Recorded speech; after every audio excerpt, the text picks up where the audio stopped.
get that you're worried about Emily, but sometimes you've got to be able to say enough is enough.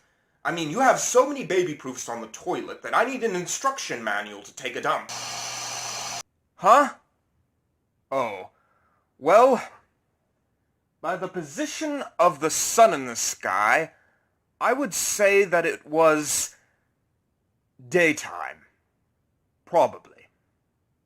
And that clock over there says it's 2. Well, lollipops and gumballs. Hello there, Mr. Gorman Jerome Lewis.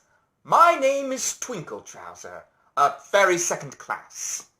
I have been watching you from the very tip-top of Magic Mountain, and when I heard that you were depressed, I pushed past the cancer patients and the starving kids in Africa and have come to be of service to you.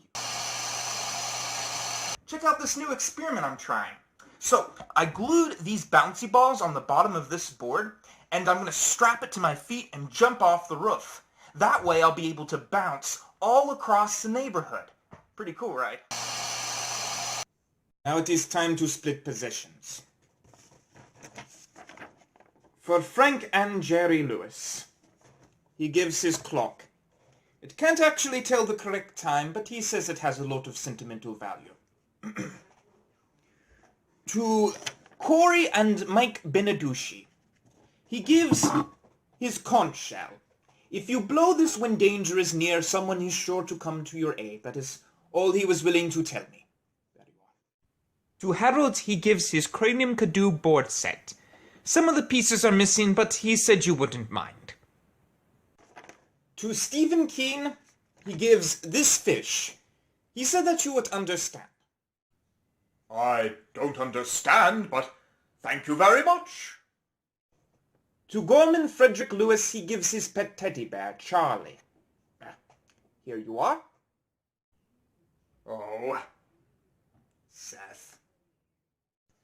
Oh, and also $12 million to be divided equally amongst the family. There was this one convenience store thief who was able to pour a whole bunch of invisible ink across his body, and the properties within that invisible ink was able to make him invisible. So, what I've got for you all here today is this invisible ink pen, and I'm just going to go ahead and draw this all over my body, and the chemicals within this ink pen should be able to make me completely invisible. Because you shouldn't pay an injustice for an injustice. An eye for an eye. That just leaves the whole world blind. Or at least looking like pirates, because, you know, you're only taking one eye, so everyone's just wearing a patch. And then, suddenly, you have got dreadlocks going. So, oh, you're just going to be the talk of the party now. Yeah. Yeah, so, this is like, you know, to show you're in with the times. I think a lot of people, you're also going to look like Dumbledore, probably. There are a lot of conspiracy theories about Uranus out there. According to one, there might be some unusual activity going on. In May 2014, satellites spotted a large cigar-shaped object coming out of it. What this thing was is still to be determined. I love the seafood in Maine. A lot of people don't like crab and lobster and shellfish, and I understand the arguments, but you all are wrong.